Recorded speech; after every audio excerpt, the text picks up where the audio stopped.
नमस्कार, आप सभी का स्वागत है। मैं हूं आपके साथ शुभेंदु सिंह। रुक कर लेते हैं फटाफट खबरों का।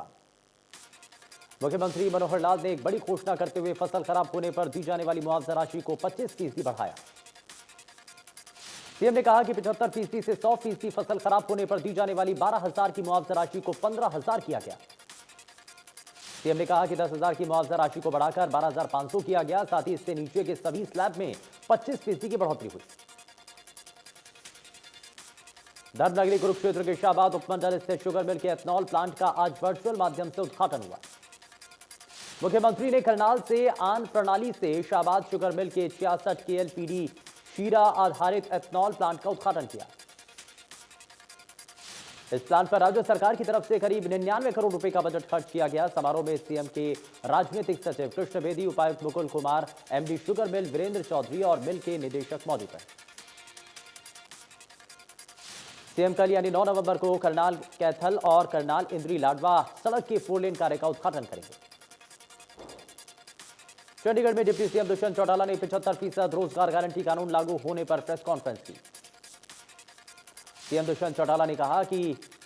डिप्टी सीएम दुष्यंत चौटाला ने कहा कि सभी कंपनियों को अपने कर्मचारियों का डाटा 15 जनवरी तक अपलोड करना है। डिप्टी सीएम दुष्यंत चौटाला ने कहा, क्लास 1 अफसर और डीसी मॉनिटरिंग करेंगे, जिसमें 1 साल के लिए स्किल और टेक्निकल के लिए छूट। गुरुग्राम में उद्योगपतियों ने कहा कि हरियाणा सरकार के 75% आरक्षण बिल के उद्योगों को काफी नुकसान होगा। साथ ही यह भी कहा जा रहा है कि उद्योगों के नुकसान से कंपनियों के पलायन की भी संभावना बन सकती है। उद्योग के लिए कुशल कर्मचारी मिलने में परेशानी हो सकती है। हरियाणा सरकार ने प्रदेश के युवाओं के हित में अच्छा कदम उठाया, लेकिन इससे उद्योगों को काफी नुकसान हो सकता है। यमुनानगर पहुंची हरियाणा कांग्रेस प्रदेश अध्यक्षा कुमारी सैलजा का कहना है कि बीजेपी जेजेपी ने लोगों के कल्याण के लिए नहीं बल्कि अपने कल्याण के लिए हाथ मिलाया। उन्होंने कहा कि प्रदेश में किसी वर्ग का भला नहीं हुआ। महंगाई बढ़ रही, क्राइम बढ़ रहा है, बेरोजगारी बढ़ रही है और निजी कारखानों में नौकरी में आरक्षण मात्र छलावा दिखावा है। हरियाणा वेयर हाउस के चेयरमैन और पतला से विधायक नैनपाल रावत ने कहा, किसानों के नाम पर सत्ता को पाने के लिए उपद्रव किया जा रहा। नैनपाल रावत ने कहा कि जो लोग लाठी डंडों और काले झंडे लेकर घूम रहे हैं वो शरारती तत्व हैं। नैनपाल रावत ने प्रतला के गांव सरूरपुर में नाथ कबड्डी प्रतियोगिता के आयोजन में कहा कि सीएम ने खिलाड़ियों के लिए गोल्ड मेडल लाने पर 4 करोड़ रुपए देने का प्रावधान किया है। नैनपाल रावत ने कहा, मुख्यमंत्री मनोहर लाल की सोच है कि सबका साथ और सबका विकास एक समान है। किसानों पर दिए सांसद अरविंद शर्मा के विवादित बयान पर कांग्रेस सांसद दीपेंद्र हुड्डा ने निशाना साधा। उन्होंने कहा कि यह गैर जिम्मेदाराना बयान है। हांसी में एसपी कार्यालय का हिसार के आईजी राकेश कुमार ने जायजा लिया। इस बीच उन्होंने किसानों से शांति बनाए रखने की अपील की। हरियाणा राज्य बाल कल्याण परिषद द्वारा फरीदाबाद के मानव रचना शिक्षण संस्थान में राज्य स्तरीय बाल महोत्सव का आयोजन किया गया, जिसमें प्रदेश भर से जिला स्तर और मंडल स्तर पर फर्स्ट आने वाले बच्चों ने राज्य स्तरीय बाल महोत्सव प्रतियोगिता में अपनी प्रस्तुति दी। इस कार्यक्रम में प्रदेश भर के बच्चों ने सोलो डांस, ग्रुप सिंगिंग और ड्रामा आदि के कार्यक्रम प्रस्तुत किए। वहीं कार्यक्रम में बड़खल विधायक सीमा त्रिखा और तिगांव विधायक राजेश नागर मुख्य अतिथि के रूप में पहुंचे। कार्यक्रम में हरियाणवी कला का प्रदर्शन जोरों पर था। सिरसा में आजादी का अमृत महोत्सव के तहत डबवाली रोड स्थित टाउन पार्क से मैराथन का आयोजन किया गया। मैराथन को जिला एवं सत्र न्यायाधीश राजेश मल्होत्रा ने हरी झंडी दिखाकर रवाना किया। इस मैराथन में अलग अलग स्कूलों के बच्चों और समाजसेवी संस्थाओं ने हिस्सा लिया। केंद्र सरकार द्वारा वैक्सीनेशन में तेजी लाने के लिए हर घर दस्तक अभियान चलाया है, जिसकी आज अंबाला में शुरुआत हो चुकी है। इसके तहत स्वास्थ्य विभाग द्वारा डोर टू डोर जाकर बचे लोगों का वैक्सीनेशन किया जाएगा। अंबाला में आज 139 जगहों पर डोर टू डोर वैक्सीन लगाई जाएगी। पहली और दूसरी डोज के अंतर को समझने में इस अभियान से काफी मदद मिलेगी। अंबाला में अभी तक 14.5 लाख वैक्सीन डोज लग चुके हैं। गोहाना के नागरिक अस्पताल के डॉक्टर, हेल्थ वर्कर और शहर के समाज सेवियों ने मिलकर गोहाना में पहली डोज का 100% कार्य पूरा कर लिया। अब दूसरी डोज भी 50% के करीब जा चुकी है और इसके लिए डॉक्टर की टीम अब घर जाकर जानकारी जुटाकर वैक्सीनेशन कर रही है। नरवाना में इफ्को किसान सेवा केंद्र में खाद नहीं मिलने पर किसानों ने रेलवे स्टेशन के पास जाम लगाया। फतेहाबाद में डीएपी खाद को लेकर संकट लगातार जारी है। खरीद केंद्र के बाहर खाद लेने के लिए किसानों की लाइनें लगी हैं। फतेहाबाद में किसानों को डीएपी खाद न मिलने की वजह से किसानों ने रोड जाम किया और कृषि विभाग के अधिकारियों और सरकार के खिलाफ जमकर नारेबाजी की। किसानों का कहना है कि रात से लाइन में लगे हैं, लेकिन कृषि विभाग की ओर से खाद नहीं दी जा रही है और न ही जवाब दिया जा रहा है। किसानों का कहना है कि डीएपी खाद की कमी के चलते वक्त और पैसा बर्बाद हो रहा है। इसके अलावा किसान गेहूं की बिजाई भी नहीं कर पा रहे हैं। रादौर में यमुना नदी के नगली घाट पर निर्माणाधीन ओवरब्रिज के पास खनन का काम किया जा रहा है, लेकिन प्रशासन का इस ओर कोई ध्यान नहीं। वहीं खनन की वजह से करोड़ों रुपए की लागत से बनाए जा रहे निर्माणाधीन पुल को भी खतरा हो सकता है, लेकिन प्रशासन कोई कार्रवाई नहीं कर रहा है। तोशाम व्यापार मंडल की स्थानीय अग्रवाल धर्मशाला में बैठक हुई, जिसमें निर्णय लिया गया कि 14 नवंबर तक अगर सर्राफा व्यापारी के यहां लूटमार करने वाले गिरोह को नहीं पकड़ा तो व्यापार मंडल तोशाम बाजार को बंद रखेगा। पटौदी रोड काफी लंबे वक्त से खराब हो रही है, जिसकी शिकायत लोगों ने प्रशासन से कई बार की, लेकिन समस्या का समाधान नहीं हुआ। इस दौरान लोगों ने गुस्से में आकर सड़क के बीचों बीच जाम लगा दिया, जिसकी वजह से वाहन चालकों को परेशानी हुई। रतिया में डीसी महावीर कौशिक ने नंबरदारों, निगरानी कमेटी और किसानों के साथ बैठक की, जिसमें पराली जलाने की घटनाओं पर अंकुश लगाने के लिए प्रशासन का सहयोग करने की अपील की। उन्होंने कहा कि पराली जलाने से बढ़ रहा प्रदूषण बेहद चिंता का विषय है और प्रदूषित जहरीली हवा के कारण मानव स्वास्थ्य के साथ साथ पशुओं के लिए भी घातक है। उन्होंने कहा कि पराली जलाने से हवा में खुलकर धुआं जहरीला हो जाता है, जिससे बच्चों, बुजुर्गों, महिलाओं को परेशानी होती है। उन्होंने बताया कि पराली प्रबंध के लिए गांव स्तर, ब्लॉक स्तर और उपमंडल स्तर पर टीमें गठित की गई हैं। फतेहाबाद जिले में लगभग 60% धान की कटाई हो चुकी है और 40% धान की कटाई बाकी रहती है। उन्होंने कहा कि किसानों को पराली प्रबंधन के लिए जागरूक किया जाए और समझाएं, जो सरकार की तरफ से पराली प्रबंधन के लिए उपकरण उपलब्ध कराए जा रहे हैं उनका उपयोग करें। बल्लभगढ़ में प्रदूषण विकराल रूप धारण करता जा रहा है। प्रदूषण की वजह से लोगों की आंखों में ज्यादा परेशानी देखने को मिल रही है। रेलवे लाइन पर धुंध के कारण ट्रेनों के संचालन में काफी मुश्किलें आ रही हैं। बल्लभगढ़ में प्रदूषण का स्तर काफी बढ़ा हुआ था और ऊपर से पटाखों ने शहर की हालत और भी ज्यादा खराब कर दी। प्रदूषण को देखते हुए सरकार और एनजीटी खास तौर पर बच्चों की सुरक्षा को लेकर बेहद गंभीर है। बल्लभगढ़ में एयर क्वालिटी इंडेक्स 400 के पार है। फरीदाबाद की आबो हवा बढ़ते प्रदूषण की वजह से जहरीली होती जा रही है, जिसकी वजह से एयर क्वालिटी इंडेक्स 440 के पार पहुंच गया। दिवाली के बाद से ही गुरुग्राम की हवा जहरीली होना शुरू हो गई। AQI लेवल अपने खतरे के निशान के बाहर पहुंच चुका है। प्रदूषण को नियंत्रण में करने के लिए गुरुग्राम नगर निगम और जिला प्रशासन द्वारा गुरुग्राम के अलग अलग हिस्सों में फायर ब्रिगेड की मदद से रोड साइड पड़ी मिट्टी और पेड़ों पर पानी का छिड़काव कराया जा रहा है। चरखी दादरी में कबड्डी का आयोजन किया गया, जिसमें हरियाणा प्रदेश के 22 जिलों के खिलाड़ियों ने हिस्सा लिया। वहीं सीटीएम ने बताया कि कबड्डी को बढ़ावा देने के लिए समय समय पर खेलों का आयोजन किया जाना चाहिए। सोनीपत के साई में 10 राज्यों के खिलाड़ियों की नेशनल प्रतियोगिता हुई। खेलो इंडिया के तहत 182 खिलाड़ियों ने तीरंदाजी प्रतियोगिता में हिस्सा लिया। महीने के प्रत्येक पहले रविवार को होगी खेलो इंडिया के तहत प्रतियोगिता। खिलाड़ियों की अच्छी प्रैक्टिस के साथ मिलेगा आत्मविश्वास।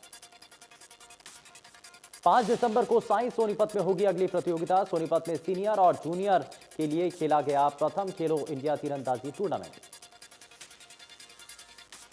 बहादुरगढ़ के चारा गांव में अर्जुन अवार्डी पहलवान दीपक पुनिया, बजरंग पुनिया और यूपीएससी में 51वां रैंक हासिल करने वाली निशा अग्रवाल का जोरदार स्वागत हुआ। लाला दीवानचंद अखाड़े में स्वागत समारोह रखा गया। स्वागत समारोह में महाबली सतपाल पहलवान के साथ महिला कुश्ती टीम के चीफ कोच कुलदीप मलिक भी मौजूद रहे। ग्रामीणों के साथ सभी राजनीतिक पार्टियों के नुमाइंदों ने खिलाड़ियों के साथ बेटी निशा अग्रवाल का भी नोट और फूलों की मालाओं से स्वागत किया। पहलवान दीपक पुनिया को हाल ही में अर्जुन अवार्ड हासिल हुआ। वहीं पहलवान बजरंग पुनिया को अर्जुन अवार्ड और खेल रत्न पुरस्कार पहले ही मिल चुका है।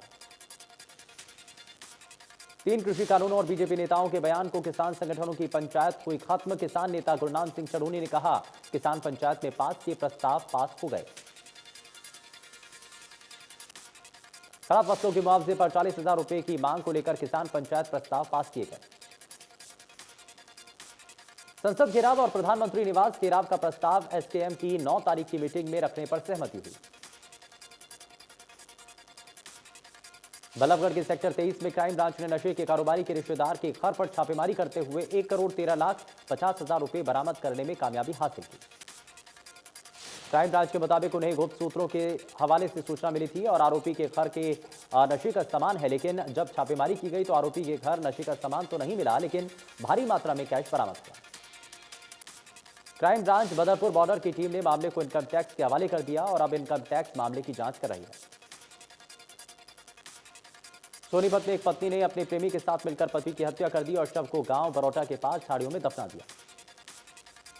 आरोपी पत्नी और उसका प्रेमी विजय यादव बिहार भाग गए। बिहार में मृतक के परिजनों की शिकायत पर पुलिस ने मामला दर्ज किया। पुलिस कार्रवाई में आरोपी पत्नी से पूछताछ की गई तो खुलासा हुआ और उसने अपने प्रेमी के साथ मिलकर हत्या का जुर्म कबूल किया। कोसली रेवाड़ी रोड स्थित पिपली बस अड्डे के समीप करीब 27 वर्षीय युवक ने चलते ट्रक के नीचे आकर अपनी जान दे दी। पिपली बस स्टैंड के सामने से जब ट्रक गुजर रहा था उस समय युवक ने उसके नीचे जान दे दी। वहां लगे सीसीटीवी कैमरे में यह तस्वीर कैद हो गई। पलवल रेलवे स्टेशन से बस अड्डे की ओर आने वाली मुख्य सड़क पर एक खुला मेन हॉल लोगों के घायल होने का सबब बनता जा रहा है। इस गड्ढे में गिरने से कई वाहन चालक घायल हो चुके हैं, लेकिन संबंधित विभाग और पार्षद की नजरें इस गड्ढे पर नहीं पड़ी। करनाल में दिवाली वाली रात को रेलवे स्टेशन के पास चाकू से गोदकर प्रकाश हत्याकांड का पुलिस ने पर्दाफाश कर दिया। पुलिस की माने तो लूटपाट के इरादे से आए बदमाशों ने हत्याकांड को अंजाम दिया था। वहीं वारदात को अंजाम देने में जीजा साले के अलावा उनका एक साथी भी शामिल था। वारदात के बाद पुलिस गिरफ्तारी से बचने के लिए एक आरोपी अपनी ससुराल पानीपत तो 2 आरोपी पटियाला फरार हो गए थे। तीनों आरोपियों को पुलिस की सीआईए 2 टीम ने काबू कर लिया और आगे की कार्रवाई शुरू कर दी है। करनाल में दीपावली से एक दिन पहले उत्तम नगर स्थित निर्माणाधीन मकान में की गई महिला की हत्या की गुत्थी पुलिस ने सुलझा ली है। पुलिस ने हत्या की वारदात को अंजाम देने वाले आरोपी राजेश और संदेश को काबू कर लिया। आरोपी मूल रूप से यूपी का रहने वाला है। पुलिस ने आरोपी को कोर्ट में पेश कर रिमांड पर लिया ताकि हत्या की असल वजह का खुलासा हो पाए। सोनीपत में छेड़छाड़ का विरोध करने वाली छात्रा की आंखों में केमिकल और कांच डालने का मामला सामने आया। जहां पीड़ित परिवार ने छेड़खानी को लेकर 2 बार थाना में शिकायत दी है, बावजूद उसके पुलिस द्वारा कोई कार्रवाई न किए जाने के कारण आरोपियों ने लड़की की आंखों में केमिकल और कांच डाल दिया, जिसके कारण लड़की को सोनीपत के सिविल अस्पताल में ले जाया गया, जहां हालत गंभीर देखते हुए रोहतक पीजीआई रेफर किया गया। National highway Hisar Chandigarh road पर एक ट्राइबर गाड़ी की ट्रैक्टर से टक्कर हो गई। इस हादसे में 2 दोस्तों सहित 3 की मौत हो गई। वहीं 3 गंभीर रूप से घायल हो गए। घायलों की गंभीर हालत को देखते हुए अग्रोहा रेफर कर दिया गया। गोहाना के भंडेरी गांव के पास तेज रफ्तार ट्रक ने ऑटो रिक्शा को टक्कर मार दी। हादसे में महिला और बच्ची की मौत हो गई। वहीं घायलों को अस्पताल में भर्ती कराया गया, जहां उनका इलाज चल रहा है। फिलहाल पुलिस ने ट्रक चालक के खिलाफ मामला दर्ज कर लिया है। देश में कोरोना की लहर बरकरार। पिछले 24 घंटों में 11,451 नए मामले। पश्चिम बंगाल में कोरोना के 670 नए मामले, 14 की मौत, 8,296 एक्टिव केस मौजूद। असम में कोरोना के 239 नए मामले, 2 की मौत। प्रदेश में 2,032 एक्टिव केस।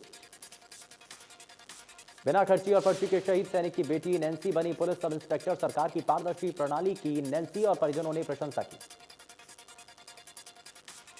भाजपा सांसद अरविंद शर्मा द्वारा रोहतक में की टिप्पणी के विरोध में पंचायत खापें भी मैदान में उतर गईं। जिले भर की सर्वजातीय सर्व खापों ने सांसद के बयान की कड़े शब्दों में निंदा की। साथ ही निर्णय लिया कि इस मामले को लेकर जल्द ही प्रदेश भर सर्व खाप महापंचायत का आयोजन करके बड़ा फैसला लिया जाएगा। बीजेपी के वरिष्ठ नेता लालकृष्ण आडवाणी को उनके 94वें जन्मदिन के मौके पर शुभकामनाएं दी जा रही हैं। पीएम मोदी, रक्षा मंत्री राजनाथ सिंह, उपराष्ट्रपति वेंकैया नायडू, केंद्रीय गृह मंत्री अमित शाह पृथ्वी रोड स्थित लालकृष्ण आडवाणी के घर पर पहुंचकर उन्हें जन्मदिन की शुभकामनाएं। शनिवार को जयपुर पोलो ग्राउंड में इंडियन ओपन पोलो चैंपियनशिप का फाइनल मुकाबला हुआ, जिसमें सहारा वॉरियर्स ने जिंदल पैंथर्स को 10-5 से हराकर खिताब अपने नाम किया। समारोह के मुख्य अतिथि राज्यसभा सांसद विवेक तन्खा और पूर्व केंद्रीय मंत्री विनोद शर्मा मौजूद रहे। पूर्व केंद्रीय मंत्री विनोद शर्मा ने विजेता टीम को सम्मानित किया। आईटीवी नेटवर्क के संस्थापक कार्तिकेय शर्मा भी फाइनल मुकाबले के दौरान मौजूद रहे।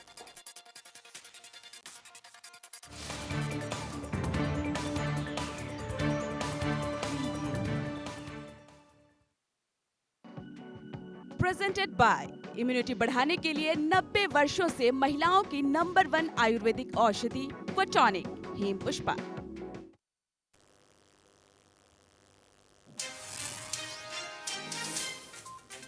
खराब फसलों की मुआवजा राशि बढ़ाने का ऐलान। मुख्यमंत्री मनोहर लाल ने की बड़ी घोषणा। 75 से 100% फसल खराब होने पर मिलेंगे 15,000 रुपए। 10,000 की जगह मिलेगा 12,500 रुपए मुआवजा।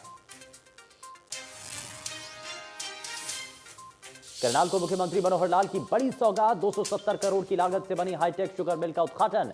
शाहबाद शुगर मिल में एथनॉल प्लांट का शुभारंभ। गन्ना किसानों ने मुख्यमंत्री का जताया आभार।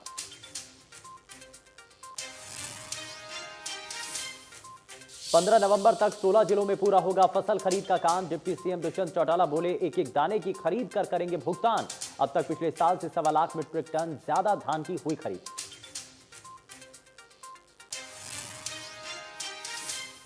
हांसी में किसान नेता राकेश टिकैत की अगुवाई में एसपी कार्यालय का घेराव। किसानों पर दर्ज मुकदमे रद्द करने की मांग। सांसद रामचंद्र जांगड़ा पर हुए हमले के बाद पुलिस ने दर्ज किए हैं केस।